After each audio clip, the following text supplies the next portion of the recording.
حضرت حبیب بن زید انصاری صحابہ میں کمزور تھے.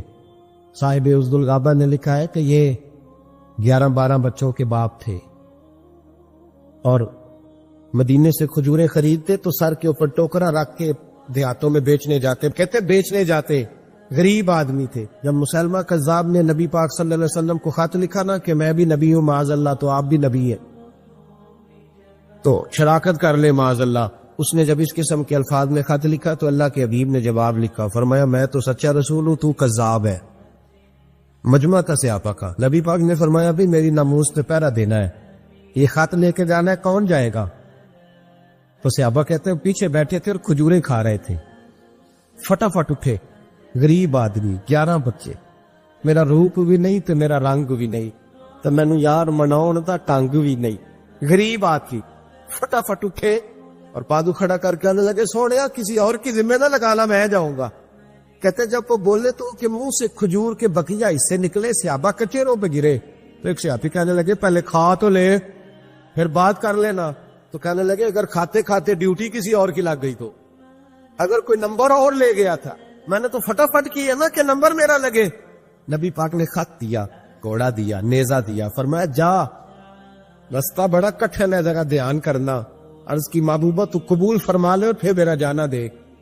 تنے تنہا مسلمہ کذاب کے دربار میں سے ایک شخص بعد میں مسلمان ہوا. وہ روایت کرتے ہیں، کہتے ہیں تنے تنہا کھڑے ہوئے، یوں نیزہ گاڑا، وجود پہ کپڑے غریبوں جیسے، پر چہرے پہ اطمینان امیروں جیسا. کہتے ہیں جیب خالی، پسینہ ایمان کی قوت سے بھرا ہوا، تردابنی پہ شیخ ہماری نہ جائیے، ہم دامن نچوڑ دے تو فرشتے وضو کرے، ایٹ سٹ تے پکھڑا کو آر گندل، ازی اور بھی بوٹیاں جان لیا. کہتے ہیں میدان میں کھڑے ہیں تو دبدبا تن تنا دیکھنے والا ہے. اب بادشاہوں کا طریقہ یہ تھا، خط خود نہیں پڑھتے تھے، ایک بندہ ساتھ کھڑا ہوتا تھا وہ خط پڑھتا تھا. اب جب خط لے کے گئے تو ساتھ جو بندہ تھا اس نے جب خط پڑھا تو خط میں نبی پاک نے کذاب لکھا تھا. اب جب کذاب پڑھ لیا نا تو سارے دربار نے سن لیا. اب سوچنے لگا کہ چلو تنہائی میں یہ کام کر لیتا تو بچ جاتا، اب تو سارے زمانے نے سن لیا ہے. جب سن لیا سب نے تو بھاگ بولا ہو گیا اور تو کچھ نہ ہو سکا. تو ہانپتا کامتا حضرت حبیب بن زید کے پاس آیا، تلوار ہاتھ پہ، کہنے لگا تیرے رسول نے مجھے کذاب کہا ہے، تیرا کیا خیال ہے؟ آپ فرمانے لگے پڑھا تو بولا بنتا ہے جیسے تجھے مسلمانوں کا پتہ ہی نہیں. آپ فرمانے لگے زمانہ جانتا ہے کہ رسول کی زبان سے جو لفظ نکل جاتا ہے رسول اللہ کا ہر غلام پہرے دار بن جایا کرتا ہے. اگر حضور نے تجھے کذاب کہا ہے تو تو واقعی کذاب ہے، تو واقعی. اور کہنے لگے حضور نے تو ایک دفعہ کہا، میں 70 بار کہوں گا تو کذاب ہے. غلامان محمد جان دینے سے نہیں ڈرتے، یہ سر کٹ جائے یا رہ جائے کچھ پرواہ نہیں کرتے. فرماتے او بھائی سر درد ہو نا تو لوگ جلسے سے چھٹی لے لیتے. سویرے کئی دوست آپ صاحب کو ٹیلی فون کریں گے کہ بس وہ طبع ٹھیک نہیں تھی. میرا بھی کچھ ارادہ تھا سجدہ صاف کرنے کا، لیکن وہ حکم ذرا سخت تھا تو میں پہنچ گیا. عزیز بھائی مشکل ہو جاتا ہے تھوڑی سی تکلیف میں لوگ ادھر ادھر توجہ کرنا. یہ کہاوت نہیں، داستان نہیں، یہ اس زمین نے بھی دیکھا ہے، آسمان نے بھی دیکھا ہے، فرشتوں نے آسمان کے دروازے کھول کے دیکھا ہے، یہ رنگ دھرتی نے دیکھے ہیں. حضرت حبیب بن زید انصاری نے یوں ہاتھ اٹھایا، بھائی زخم لگ جائے سنی پلاسٹ والا نہیں بیٹھ سکتا. تلوار ماری مسلمان نے، پورا ہاتھ کٹ کے زمین پہ گر گیا، فوارہ نکلا خون کا. چشم تصور سے سوچنا کس قدر کراہ رہے ہو گے درد سے. کہنے لگا اب تیرا کیا خیال ہے؟ تو آپ فرمانے لگے خیال وہی ہے، ساڈے نبی دی زبان ساڈے واسطے قرآن، خیال وہی ہے جو تجھے بتا دیا. دوسرا ہاتھ اٹھایا تو اس نے وہ بھی کاٹ ڈالا، زمین پہ گر گئے، آواز پست ہو گئی. بظاہر کمزوری پر ایمان کی قوت اسی طرح تازے ہے. اس نے لا کے نہ پیر رکھا آپ کے سینے پہ، کہنے لگا بول. تو کہتے ایک دفعہ جوش کے ساتھ کے بیٹھے، کہنے لگے تو پاگل ہو گیا ہے، مجھے قتل بھی کرے گا تو میرا رواں رواں پکارے گا کہ میں رسول اللہ کے ناموس کا پہرے دار ہوں اور یہ پہرا میں دیتا رہوں گا. وہ کچا رنگ للاری والا جیڑا چڑھدا لیندا رہندا، اے عشق تیرے دا رنگ محمد چڑھ جائے پھر نہیں لیندا. فرمایا یہ کوئی کچی بات ہے، ایسے ہی گزر جاؤ. ادھر حضرت حبیب بن زید انصاری کی روح پرواز کی. حضرت انس کی مالک فرماتے ہیں یہاں مدینے میں مصطفیٰ کی داڑھی مبارک پہ آنسو گرنے لگے. حضور روئے. ہم نے اچانک یا رسول اللہ کیا ہوا؟ تو محبوب نے فرمایا میرا حبیب شہید ہو گیا ہے اور حوریں ساری جنت کے دروازے کھول کے اس کا استقبال کرنے کے لیے کھڑی. میرے بھائی ناموس رسالت کی پہرے داری. خوگر حمد سے تھوڑا سا گلا بھی سن لے. ہمیں تھوڑا تھوڑا شکوہ ان لوگوں سے بھی ہے جسے دین کے نام پر میری طرح عزت پاتے پلتے ہیں. انہیں اس معاملے میں کردار تھوڑا زیادہ ادا کرنا پڑے گا. اب کسی اور وقت کا انتظار نہ کرے. حضرت ابو درداء رضی اللہ تعالیٰ عنہ فرماتے ہیں نبی پاک صلی اللہ علیہ وسلم نے مجھے بلایا. میں حاضر خدمت ہوا تو حضور کے چہرہ انور پر میں نے خفگی دیکھی, ناراضگی دیکھی. تو میں دیکھ کے بڑی تشویش میں آیا. پھر فوراً میں نے سوال کیا, میں نے کہا حضور آپ مجھ سے ناراض ہیں؟ نبی پاک صلی اللہ علیہ وسلم نے جب لفظ کہے تو فرماتے ہیں میں کانپنے لگا, مجھے دن کے اجالے میں اندھیرا نظر آنے لگا. محبوب نے فرمایا ہاں میں تجھ سے ناراض ہوں. حضرت ابو درداء کہتے ہیں میں ٹوٹ گیا کچھ دیر کے لیے. دل کرے آسمان ٹوٹ جائے, زمین پھٹ جائے, تارے جھڑ جائیں, سمندر بہہ جائے. میں تڑپنے لگا. میں نے کہا حضور کیا ہوا, کیوں ناراض ہے؟ تو محبوب پاک نے فرمایا آج سویرے میں نے تجھے دیکھا ہے تو کل ہی سے گزر رہا تھا حضور گزر رہا تھا. اور میں تیرے ساتھ ابو بکر صدیق بھی تھے. حضور تھے. تو فرمایا پھر تجھے خیال نہیں آیا تو میرے ابو بکر کے آگے آگے چل رہا تھا, تجھے خیال ہی نہیں آیا تو ابو بکر صدیق کی عظمت کو نہیں سمجھا؟ فرمایا اس دنیا میں نہ کسی پہ سورج طلوع ہوا نہ غروب ہوا جو میرے ابو بکر صدیق سے افضل ہو. تو اس کو. اور علامہ اسماعیل حقی نے تفسیر روح البیان میں حدیث لکھی ہے. ایک نوجوان نے آ کے عرض کیا تھا یا رسول اللہ میرے رزق میں برکت نہیں, جو کام کرتا ہوں فلاپ ہو جاتا ہے. تو میرے نبی پاک نے فرمایا سفید داڑھی والے بزرگوں کے آگے آگے نہ چلا کر, ان کے پیچھے رہا کر, اللہ تیری روزی میں برکت پیدا فرما دے گا. یہ جو بے ادبی ہے نا, بے ادبی یہ نقصان دیتی, یہ نقصان دیتی ہے. خاموش ہے دل بھری بزم میں چلانا نہیں اچھا. ادب پہلا کرینہ ہے محبت کے کرینوں میں. ادب بڑا ضروری ہے. اگر ادب نہیں تو کچھ بھی نہیں. اگر انسان تعظیم کرنا نہیں جانتا تو وہ تو کسی حد کا پابند ہی نہیں, اور جو آدمی جھکنا نہیں جانتا وہ تو مردہ ہے. اس لیے کہ جو اکڑ جاتا ہے وہ مردہ ہوتا ہے, جس میں لچک ہوتی ہے وہی تو زندہ ہوتا ہے. تو بھائی ادب.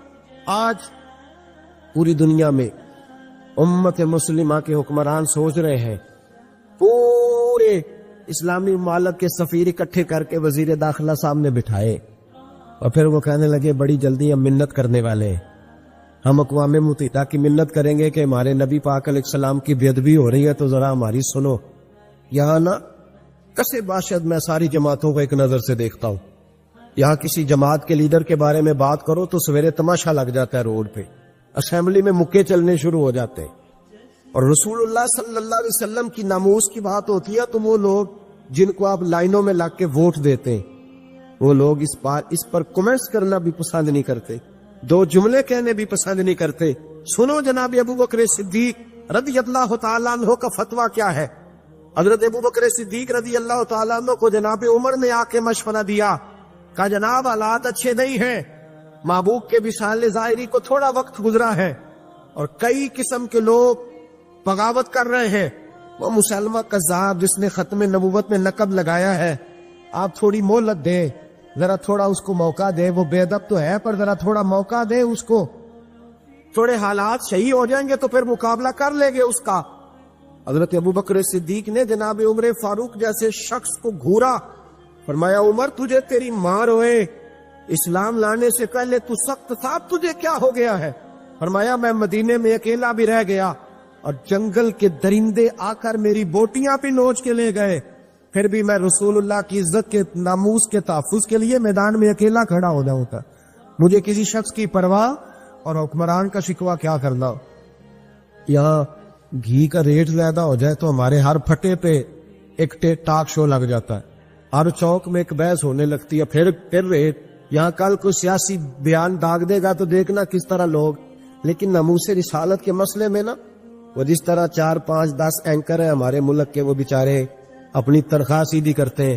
وہ کہتے ہیں نبی پاک صلی اللہ علیہ وسلم نے تو اپنے بے ادب کو معاف کیا, حضور نے تو اپنے بے ادب کو معاف کیا، نبی پاک نے تو اپنے نافرمان۔ او خدا کے بندے کیسی بات کر رہا، کس قسم کا شخص ہے تو؟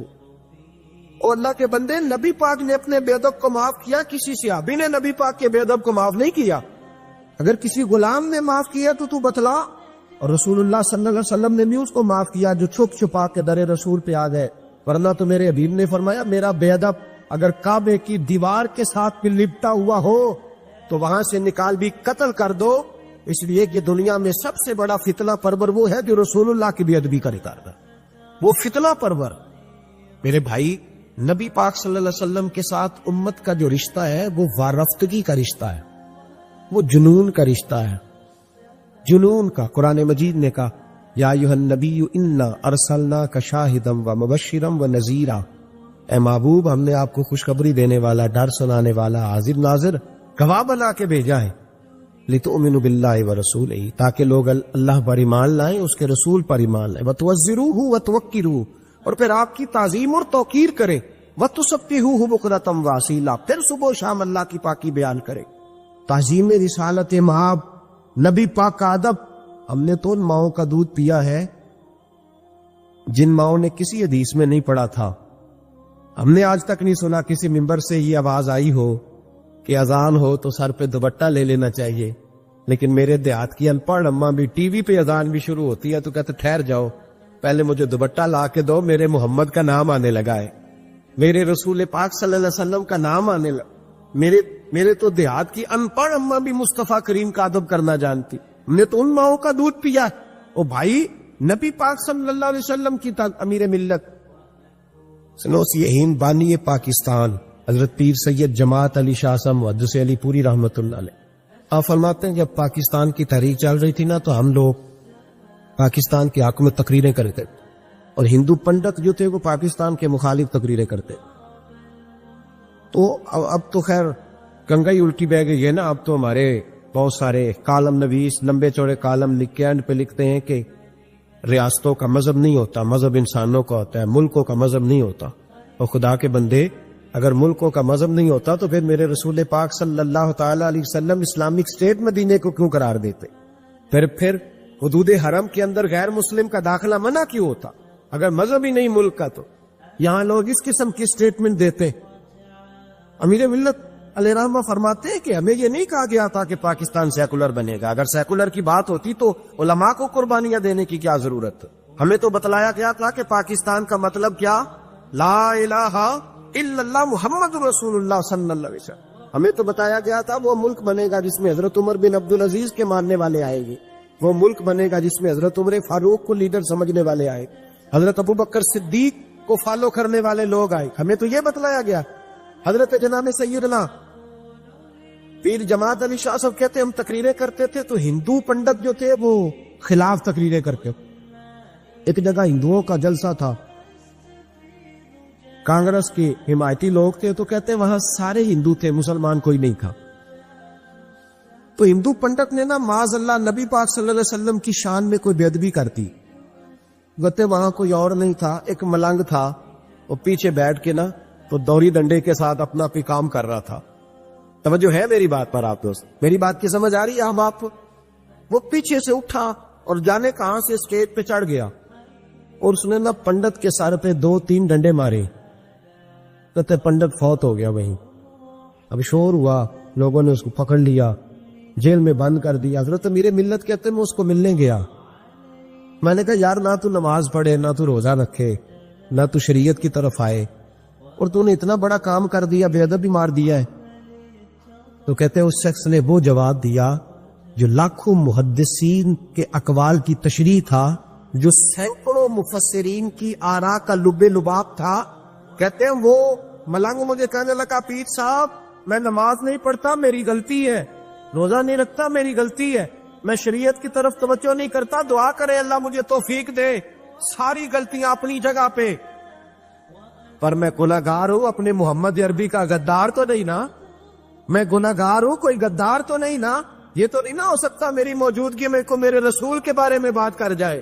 اس نے کہا میں جیل کی دھرتی پہ آیا ہوں اور مجھے یہاں آ کے وکیلوں اور ججوں نے پوچھا ہے کہ تو ایک دفعہ انکار کر، تیرا کچھ کر لیں گے۔ میں نے کہا میں انکار نہیں کرتا، بلکہ جیل میں کھڑا ہو کے بھی للکاروں گا کہ اگر یہاں بھی کسی نے میرے مصطفیٰ کے بارے میں بات کی تو اس کا گلہ کاٹ کے رکھ دوں گا۔ یہ جو ناموس رسالت کا معاملہ ہے، یہ جو ناموس، یہ حساس معاملہ ہے، اور یہ جنونی۔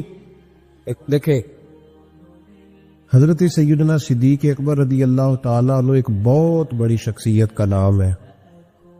یہ واحد شخصیت ہے جس کی صحابیت کا انکار کفر ہے، اس لیے کہ ان کے لیے لفظ صحابی قرآن پاک نے استعمال کیا۔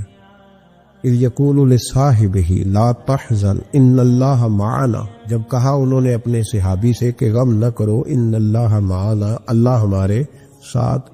تو یہ غار کا جو واقعہ ہے، اس میں لفظ صحابی قرآن پاک نے حضرت صدیق اکبر کے لیے بیان کیا۔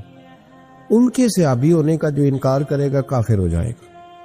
ان کے اندر بہت ساری خصلتیں تھیں، اللہ سے ڈرتے تھے، سخی بہت زیادہ تھے، ان کو اللہ تبارک و تعالی نے ہمت بڑی دی ہوئی تھی، شعوری ہمت۔ کچھ لوگوں میں فیصلہ کرنے کی قوت نہیں ہوتی، لیکن قوت فیصلہ حضرت ابوبکر صدیق کو اللہ نے بہت زیادہ عطا فرمائی تھی۔ اکیلے فیصلہ کر کے ڈٹ جانے کی ان کے اندر صلاحیت ہے۔ ایک جملے میں فاضل بریلوی نے کمال کر دیا۔ اعلیٰ حضرت فرمانے لگے، دنیا میں نبی پاک صلی اللہ علیہ وسلم سے بڑا پیر کامل کوئی نہیں، اور جناب ابوبکر صدیق جیسا مرید بھی کوئی نہیں۔ یہ جو توانائی ہے، ہمارے ہاں لوگ مانتے ہیں اپنی مرضی کی چیزیں، جناب صدیق اکبر نے اس طرح مانا ہے جس طرح نبی پاک نے ماننے کا حکم دیا ہے۔ حضور نے فرمایا جب تجھے کسی سے محبت ہوتی ہے تو وہ تجھے بہرا بھی کر دیتی ہے، گونگا بھی کر دیتی ہے، اندھا بھی کر دیتی ہے۔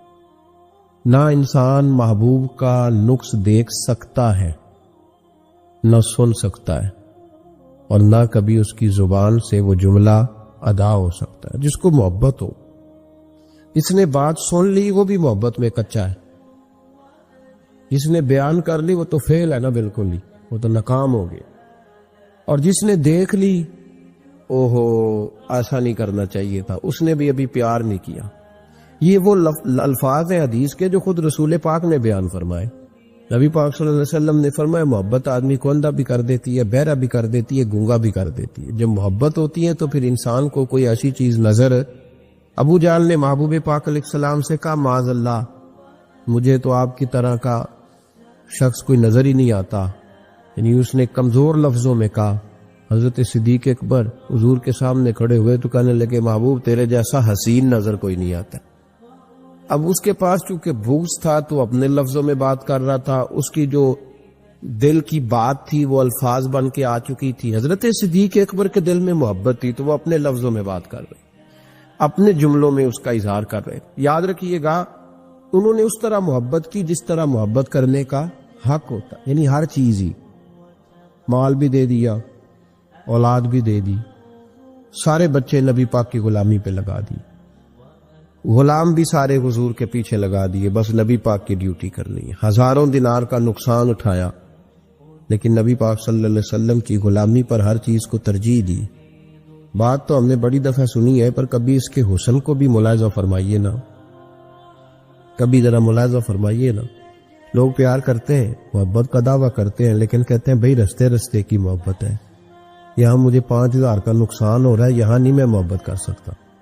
یہ نقصان 5000 کا کون برداشت کرے؟ محبت ضرور ہے پر اب اتنا نقصان کون برداشت کرے؟ جناب صدیق اکبر کا کمال دیکھیے کہ مال کا نہیں، جان کا نقصان برداشت کرنے کو بھی تیار ہے۔ کچھ لوگ ایسے ہوتے ہیں کہتے ہیں آگے خطرہ ہے تو ہمیں نہیں جانا چاہیے۔ غار ثور میں جب نبی پاک صلی اللہ علیہ وسلم کو لے کے پہنچے نا حضرت صدیق اکبر، 5413 فٹ اونچی غار ہے۔ جب حضور ذرا سا چلے تو قدموں کو تکلیف ہوئی تو عرض کرنے لگے حضور آپ میرے کندھوں پہ بیٹھ جائیں، پباں پار قدم نہیں لاؤندا تے سور پہاڑ تے چڑھے آ جاندا، او پہ آ جاندا دے یار نبی دا، اے اصلی دلدار نبی دا۔ حضور کو لے گئے اور جب غار ثور پہ پہنچے تو کہنے لگے حضور مجھے اندر خطرہ لگتا ہے، آپ ٹھہریں پہلے میں جاتا ہوں، پہلے میں جاتا ہوں۔ جناب صدیق اکبر تشریف لے گئے اور دیکھیں نا سالوں پرانی غار پڑی تھی، اس میں بڑا کچھ تھا، لیکن جناب صدیق اکبر نے پگڑی پھاڑ پھاڑ کے غار صاف کی۔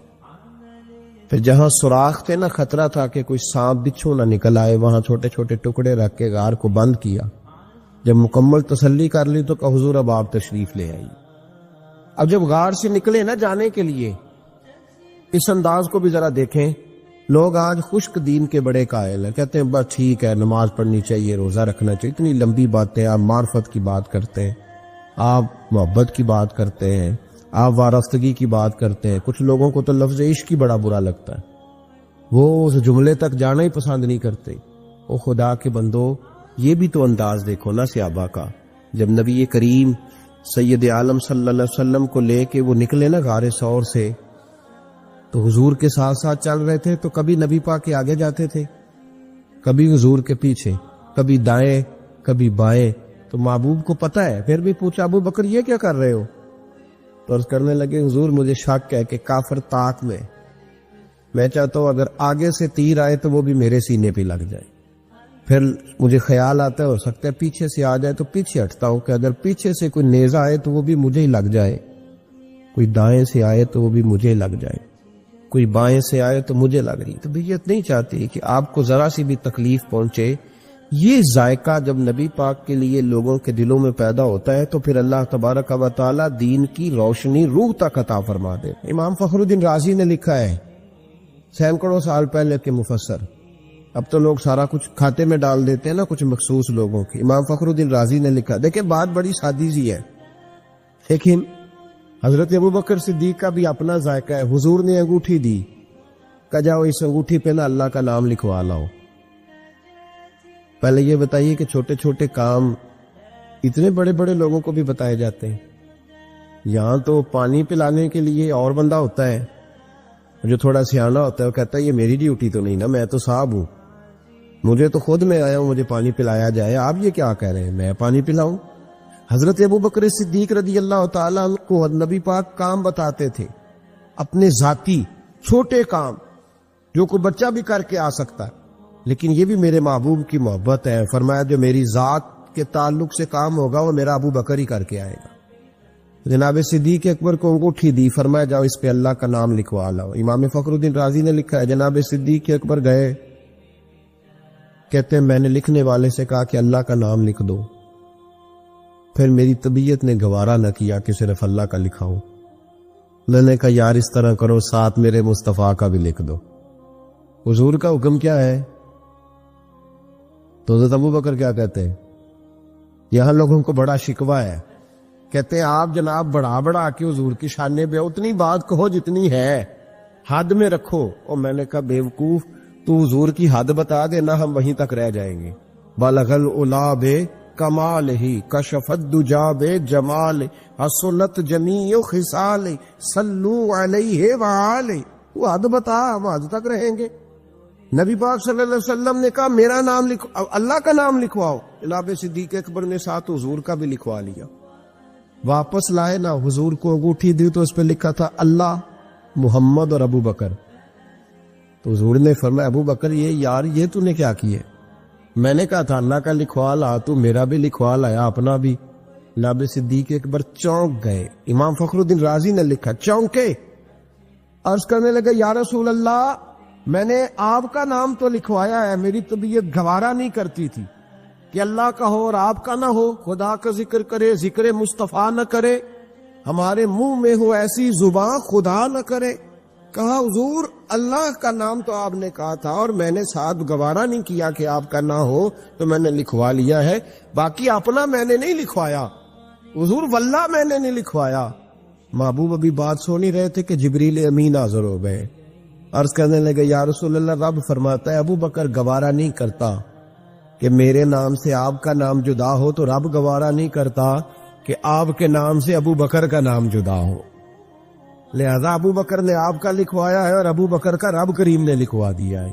تو بھائی محبت جب یہ روپ اختیار کرتی ہے تو اعلیٰ حضرت پھر بول اٹھتے ہیں، فرماتے ہیں اگر مصطفیٰ جیسا پیر کوئی نہیں تو پھر ابو بکر جیسا مرید بھی کوئی نہیں. حضرت ابو بکر صدیق سے کسی نے پوچھا آپ کی پسند کیا ہے؟ کہنے لگے ایک میری پسند یہ ہے کہ میری بیٹی مصطفیٰ کے گھر میں جائے اور حضور کی نوکری کرتی رہے.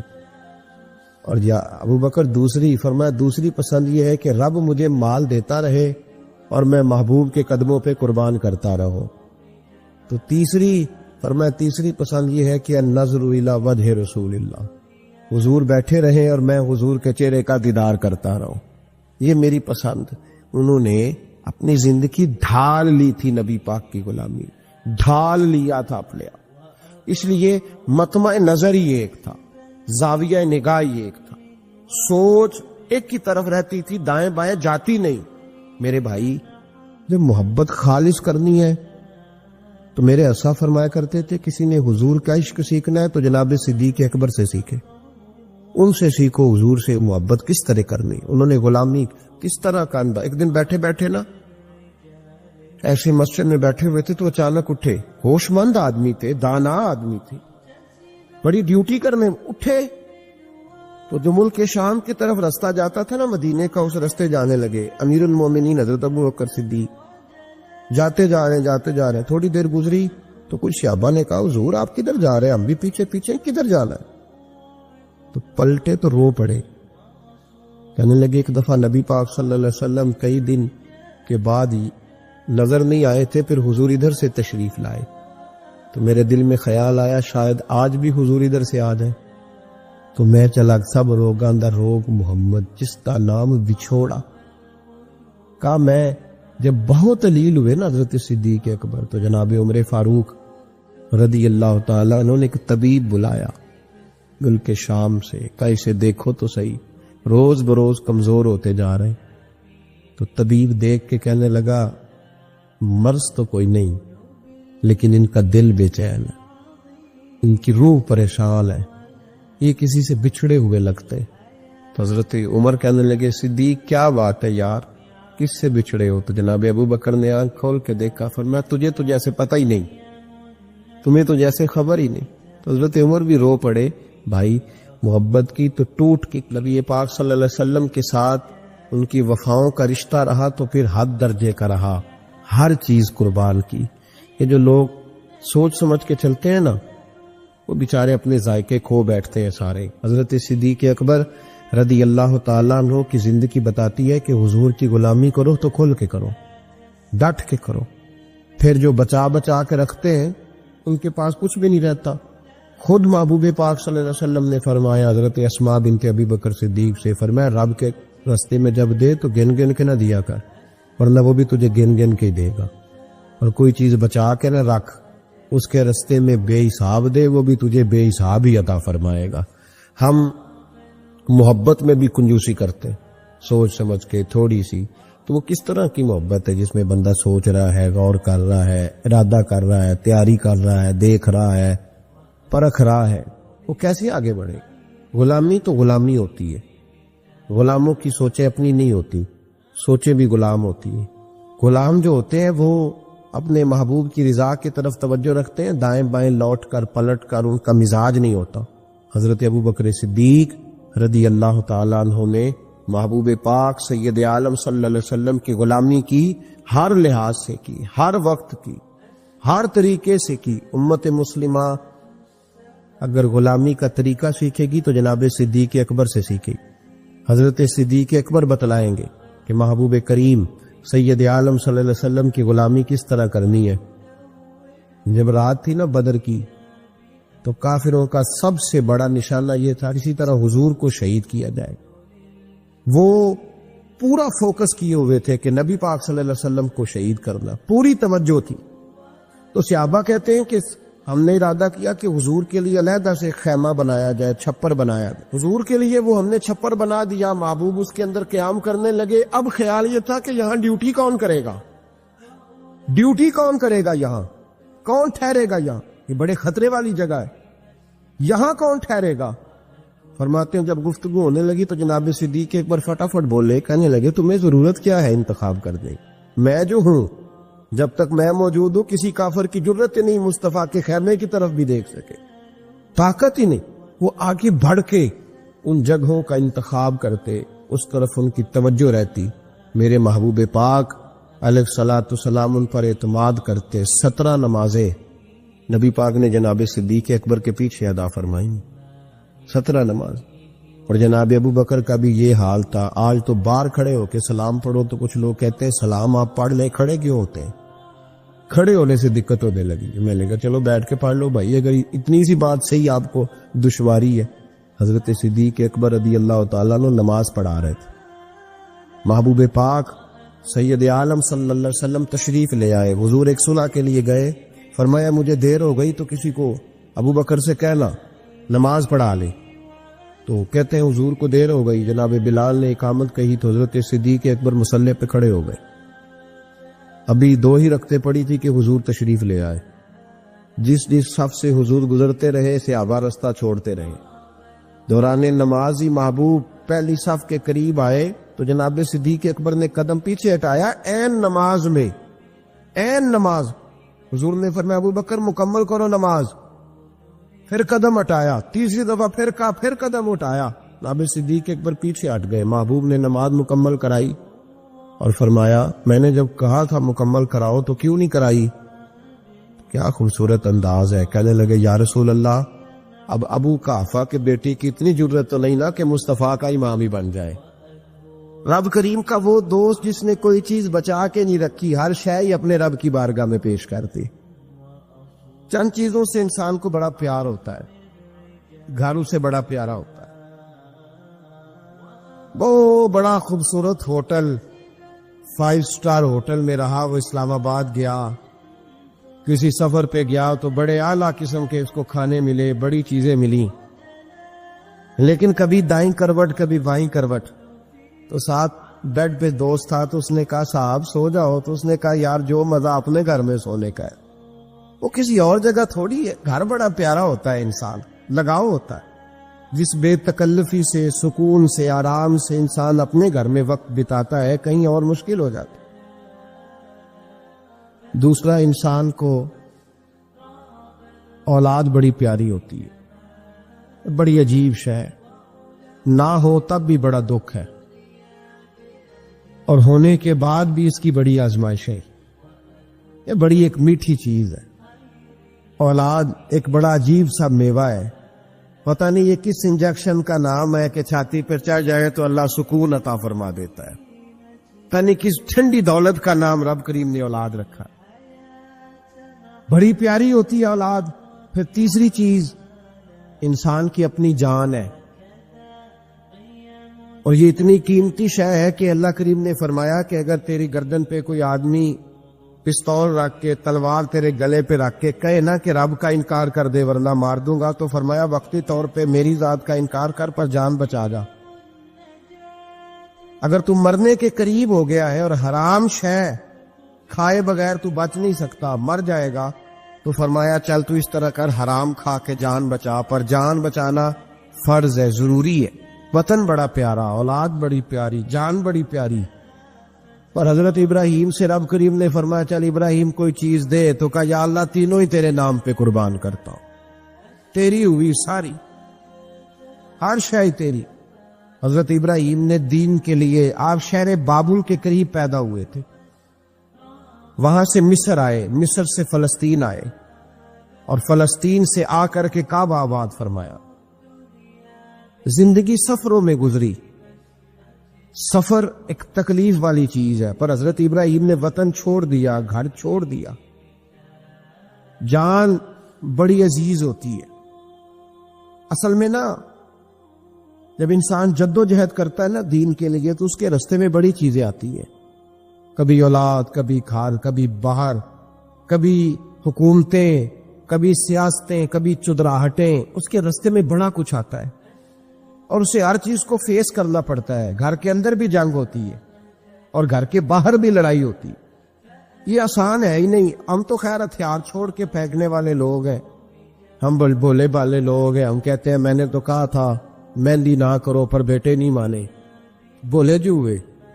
اسی طرح حالانکہ اگر وہ بیٹا کہے نا کہ ابا جی لاؤ زندگی میں سارا کچھ میرے نام کرو، تو پھر ہم بولے نہیں ہوتے. اور اس وقت ہم تیز ہوتے ہیں، کہتے ہیں یہ کیسے ہو سکتا ہے، ہاتھ کاٹ کے دے دوں. اس وقت نہیں. دین کے معاملے میں بولے ہوتے ہیں. بیٹا بد مذہب کے پاس جا رہا ہے تو اس وقت ہم بولے بالے ہیں، کوئی عرض نہیں. لیکن اگر وہ اپنی پسند کی شادی کرے ہمیں کراس کر کے، پھر ساتھ ہی ہم تیز ہو جاتے ہیں. تو حضرت ابراہیم نے جب دین کے لیے نکلے تو جد و جہد کی، گھر کے اندر بھی گھر کے باہر بھی. آپ کے والد کا نام طارق ہے، وہ توحید پرست تھے، ایماندار تھے، پرہیزگار تھے. آپ کے چچا کا نام آزر ہے، وہ بت پرست تھے، بت بیچا کرتے تھے. حضرت سیدنا ابراہیم علیہ السلام جب میدان عمل میں نکلے تو حضرت ابراہیم علیہ السلام نے اپنے گھر سے جہاد شروع کیا. لڑنا پڑا گھر کے اصولوں سے. چچا نے جو رواج بنائے ہوئے تھے اس رواج سے ٹکرائے. فرمایا میں اپنے گھر کے اندر یہ بت پرستی نہیں ہونے دیں گا. چچا کو ایک دفعہ نہیں بار بار 100 دفعہ سمجھایا. آپ کا چچا بت بنا کے بیچا کرتا تھا. حضرت ابراہیم علیہ السلام تھوڑے بڑے ہوئے تو کہنے لگا کہ چلو میرے ساتھ, تم بھی بت بیچنے ہیں, ہمارا کاروبار ہے. حضرت ابراہیم ساتھ نکلے تو بت پکڑا ہے, گندے پانی کے اندر اس بت کو ڈبوتے ہیں. کہتے ہیں کسی نے خریدنا ہے تو خرید لو, نہ یہ نفع دے سکتا ہے نہ نقصان دے سکتا ہے. جو اپنا آپ نہیں بچا سکتا تمہیں کیا بچائے گا, خریدنا ہے تو خرید لو. چچا کہنے لگا تو کاروبار چمکا رہا ہے کہ تباہ کر رہا ہے. گھر میں بڑے معاملات خراب ہوئے, جھگڑے ہوئے, لیکن حضرت ابراہیم علیہ السلام ایک منٹ کے لیے بھی اپنے گھر کے اندر بھی کمپرومائز کرنے کو تیار ہیں. یہ تھوڑا مشکل میں نے پہلو چھیڑ دیا ہے, یہ تھوڑا مشکل پہلو چھیڑ دیا ہے. تھوڑا سمجھدار آدمی ہے پر بیوی سے پردہ نہیں کرا سکتا. سیانا ہے, پنچایت کا بندہ ہے, جو اسے آپ کہیں گے وہ بات یہ سنائے گا, لیکن کہتا نہیں جی میں نے کوشش کر لی ہے. کس قسم کی کوشش ہے صاحب, کیسے ہو گیا؟ حضرت ابراہیم علیہ السلام نے گھر کے اندر سے فرمایا نہیں کرنے دوں گا. گھر کے اندر بھی ٹکرائے. فرمایا تم جو بھی ہو پاش کیا چچا کے اصولوں کو, اور باہر جب نکلے تو صرف علاقے کے چیئرمین سے نہیں ٹکرائے, ایم پی ایم این اے وزیر مشیر سے نہیں ٹکرائے. سپر پاور نمرود دنیا کا واحد حکمران تھا اس وقت, دوسرا کوئی حکمران ہی نہیں تھا. اکیلے حکمران سے جا کر ٹکرائے. کوئی ساتھ فوج نہیں تھی, کوئی ساتھ ان کے طاقت بظاہر دنیا داری کی کوئی نہیں تھی, پر حضرت ابراہیم جا کے ٹکرائے. اور میرے رسول پاک صلی اللہ علیہ وسلم نے سند بیان کی. فرمایا افضل الجہاد کلمۃ الحق عند سلطان الجابر. فرمایا سب سے افضل جہاد یہ ہے کہ تو ظالم بادشاہ کے سامنے کھڑے ہو کے حق بات بیان کر دے. یہ سب سے بڑا جہاد ہے, یہ سب سے افضل الجہاد کلمۃ الحق عند سلطان الجابر, سب سے بڑا جہاد. حضرت ابراہیم کھڑے ہو گئے, سپر پاور سے ٹکرائے. یہاں ہم لوگ حکمتوں کا شکار ہیں, دیکھیں گے, کریں گے, سوچیں گے, اور مولوی صاحب کو ویسے کہتے ہیں آپ پرہیز کریں سیاسی باتوں سے. بھئی اللہ کے ہر نبی نے جا کے وقت کے ظالم حکمران کو لتاڑا ہے, للکارا ہے. یہ تو مشن انبیاء ہے. حضرت سیدنا ابراہیم علیہ السلام نے اس کو جا کے کہا کہ تو جھوٹ بولتا ہے, تو جھوٹا ہے, تو خدائی کا دعویٰ کرتا ہے, تو بہت بڑا ظالم ہے. اور قرآن مجید نے ساری بات کو بیان فرمایا. حضرت ابراہیم علیہ السلام سے کہنے لگا میں رب ہوں. تو آپ نے فرمایا میرا رب تو وہ ہے جو زندہ کرتا اور مارتا ہے. تو پھر آپ حق بات بیان کریں گے تو اللہ مارے گا کہ بندہ مارے گا؟ کچھ بھی نہیں ہوتا, کیونکہ زندگی موت کس کے ہاتھ میں ہے؟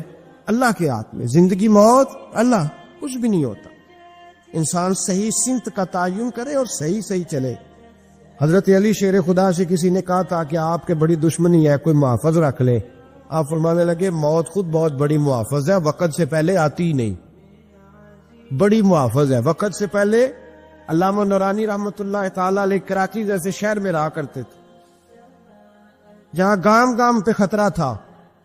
لوگوں نے کہا حضرت اتنے بڑے لیڈر ہو, آپ کی جماعت کی 62 سیٹیں ہوئی قومی اسمبلی میں, ایک ایسا وقت بھی آیا تو کوئی ایک آدمی بندوق والا. آپ فرمانے لگے مجھے ضرورت ہی نہیں, اس لیے کہ جس خدا رسول کے لیے میں نکلا ہوں وہ خود ہی حفاظت کرنے والے ہیں, ضرورت نہیں ان چیزوں. تو بھائی حضرت ابراہیم ٹکرائے, اور آپ کا انداز کیا ہے؟ جا کے کہا کہ تو نہیں, خدا وہ ہے جو زندہ کرتا. اور اس نے ایک بیوقوفوں جیسی دلیل دی. ایک آدمی کو کل پھانسی دینی تھی تو اس کو بلایا, کہنے لگا تجھے کب پھانسی ہے؟ اس نے کہا کل. کہنے لگا جا تجھے آزاد کیا, زندگی دی, اس کو چھٹی دے دی. ایک عام آدمی بیچارہ بیٹھا تھا, اس کو پکڑ کے نا کہنے لگا اس کی گردن اڑا دو. کہنے لگا دیکھ لو میں بھی زندہ کرتا اور مارتا ہوں. وہ جو کل مرنے والا تھا میں نے زندہ کر دیا ہے, اور جس کو پتہ ہی نہیں تھا کہ میں نے مرنا ہے اسے پکڑ کے میں نے مار دیا ہے. یہ بیوقوفوں جیسی دلیل ہے. حضرت سیدنا ابراہیم علیہ السلام چاہتے تو اسی وقت دلیل توڑ دیتے کہ تو کیا بیوقوفوں جیسی بات کر رہا ہے. اگر تو زندگی دیتا ہے تو مرے ہوئے میں جان ڈال کے دے جس کو تو نے مارا ہے, لیکن حضرت ابراہیم نے دیکھا کہ بیوقوف ہے، بیوقوفوں سے بحث نہیں ہوتی، دلیل بدل لی جاتی ہے، ان کی عقل کے مطابق بات کی جاتی ہے۔ حضرت ابراہیم فرمانے لگے میرا رب وہ ہے جو سورج مشرق سے نکالتا ہے اور مغرب میں غروب کرتا ہے، تو اگر رب ہے تو تو مغرب سے نکال کے مشرق میں غروب کر۔ فبہت الذی کفر، کافر لاجواب ہو گیا، اس کے پاس اس چیز کا کوئی جواب نہیں تھا۔ علامہ اسماعیل حقی نے خوبصورت فقرہ لکھا ہے، خوبصورت جان ڈال دی ایک جملہ کہہ کے۔ حضرت سیدنا علامہ اسماعیل حقی رحمۃ اللہ علیہ فرمانے لگے چونکہ نمرود بیوقوفوں جیسی باتیں کر رہا تھا، اگر وہ یہ کہہ دیتا نا کہ میں سورج کو نکالتا ہوں مشرق سے، میں غروب کرتا ہوں معاذ اللہ مغرب میں میں نکالتا ہوں، تو آپ اپنے رب سے کہیے کہ وہ مغرب سے نکال کے مشرق میں غروب کرے۔ علامہ اسماعیل حقی فرماتے ہیں رب کریم کی آواز قدرت تھی، مالک حضرت ابراہیم علیہ السلام کے اس اگر وہ کہہ دیتا اور حضرت ابراہیم دعا کر دیتے تو رب کریم نے فرشتوں کو تیار بٹھایا ہوا تھا، فرمایا اگر یہ کہہ دے میرے خلیل سے کہ سورج مغرب سے نکال کے مشرق میں غروب کرنا ہے تو تیار رہنا، جس طرح خلیل کہیں گے ویسے ہی کر دیں گے۔ واتخذ اللہ ابراہیم خلیلا، ابراہیم ہمارا دوست جو ہوا، جیسے کہے گا ویسے کر دیں گے۔ حضرت سیدنا ابراہیم علیہ السلام کی باتوں کا جب جواب نہ دے سکا، دلیل نہیں بندہ دیتا، پھر لڑائی کرتا ہے، پھر جھوٹے موٹے اعتراض کرتا ہے۔ دلیل ختم ہوتی ہے تو لوگ ذاتیات میں اترتے ہیں، کہتے ہیں یہ کھانستا صحیح نہیں، دیکھتا صحیح نہیں، دلیل ختم، اب ذاتیات پہ اترے، کہنے لگے مجھے پتہ چلا ہے کہ یہ فلانی جگہ گیا تھا تو وہاں جا کے اس نے اس طرح کیا ہے۔ پھر لوگ ذاتیات پہ اترتے ہیں، جب دلیل کا جواب دلیل سے نہیں دے پاتے پھر ذاتیات پر اتر کر حملے کرتے ہیں۔ حضرت ابراہیم کی دلائل کا جواب نمرود نہ دے سکا تو کہنے لگا کہ اس کو آگ میں ڈال دو۔ قوم گئی ہوئی تھی ساری، آپ نے بات سنی ہوئی ہے، میں نے صرف اشارہ دینا ہے، میلے پہ تو حضرت سیدنا ابراہیم علیہ السلام نے سارے بت توڑ دیے، کلاڑا بڑے بت کی گردن پہ رکھا، واپس آئے کہنے لگے بت کس نے توڑے ہیں؟ تو فرمایا اس سے پوچھو جس کی گردن پہ کلاڑا ہے۔ کہنے لگے یہ تو بول ہی نہیں سکتا، تو فرمانے لگے بڑے بیوقوف ہو جو بول